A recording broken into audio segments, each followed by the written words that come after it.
ना सिर्फ बिहार प्रदेश में बल्कि देश भर में आप जानते हैं कि जिस तरीके से पार्टी में बीच में एक घटना चक्र घटा तो उसकी वजह से पूरी केंद्रीय स्तर की कमेटी को भी रिवाइव हम लोग को करना पड़ा। जैसे दोस्त ही नहीं मेरे भाई हैं और हाँ ज़रूर उनकी तरफ से और आदरणीय लालू जी की तरफ से ये बात ज़रूर कही गई है, पर अभी इस पर कोई भी निर्णय पार्टी के भीतर अभी हुआ नहीं है और जब तक पार्टी के भीतर इसको लेकर कोई चर्चा कोई फैसला नहीं हो जाए उसको सार्वजनिक करना उचित नहीं होगा। पर इतना ज़रूर बोलता हूँ कि जैसे ही ये फैसला होगा एमएलसी चुनाव की खासतौर पर अगर आप बात कर रहे हैं तो इस पर जैसे ही जो भी फैसला पार्टी लेगी वो जल्द सार्वजनिक किया जाएगा।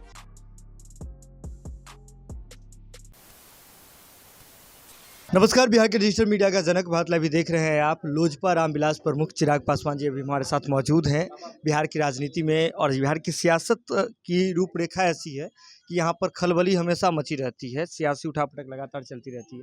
ऐसे में अभी आपने अपने दल के तमाम प्रकोष्ठों को भंग करके रखा है, कब तक इसे बनाने का विचार है और आगे क्या रणनीति? नहीं, प्रदेश में तमाम प्रकोष्ठों के अध्यक्षों की नियुक्ति हो गई है और 3 महीने में पंचायत स्तर तक संगठन को तैयार कर हर प्रकोष्ठ के अध्यक्ष को ये जिम्मेदारी दी गई है कि पंचायत स्तर तक इसको तैयार करके मार्च तक इसको सबमिट किया जाए। तो संगठन का काम अब मुझे लगता है पूरी मजबूती से ना सिर्फ बिहार प्रदेश में बल्कि देश भर में आप जानते हैं कि जिस तरीके से पार्टी में बीच में एक घटना चक्र घटा तो उसकी वजह से पूरी केंद्रीय स्तर की कमेटी को भी रिवाइव हम लोग को करना पड़ा। चुनाव आयोग की भी ये ज़रूरत थी, उनको भी हम लोग को सबमिट करना था।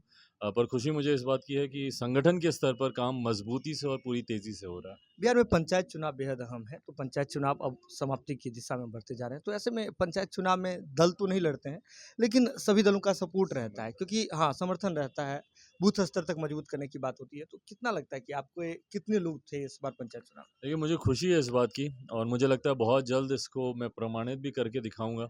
हम लोग एक सम्मान समारोह जितने भी हम लोग के जनप्रतिनिधि इन चुनाव में जीते हैं उनका हम लोग सम्मान समारोह हम लोग करेंगे। अभी दिसंबर के मिड तक ये चुनाव चल रहा है, 12 तारीख को एक बार ये चुनाव समाप्त होता है तो मुझे लगता है जनवरी में हम लोग ये कार्यक्रम रखेंगे जिसमें जितने हम लोग के समर्थक हैं वो जो चुनाव जीते हैं उनको, और साथ ही में कई ऐसे हैं जिन्होंने चुनाव जीतने के बाद लोक जनशक्ति पार्टी रामविलास में अपनी आस्था जताई और वो पार्टी के साथ वो जुड़ना चाह रहे हैं, तो तमाम उन लोगों को एक साथ एक ही मंच पर बुलाकर उनको सम्मानित किया जाएगा। पंचायत चुनाव तो खत्म होने वाला है, खत्म हो ही जाएगा कुछ दिन में, लेकिन एमएलसी चुनाव होने वाले हैं बिहार में। इसको लेके ऑफर भी आपको मिल चुका है, अलग अलग जगह से ऑफर आ रहे हैं। तेजस्वी यादव भी आपके पुराने सहयोगी रहे हैं, दोस्त रहे हैं, उन्होंने भी ऑफर दे दिया, राजद ने भी ऑफर दिया। उस ऑफर पे कितना विचार किया अभी तक?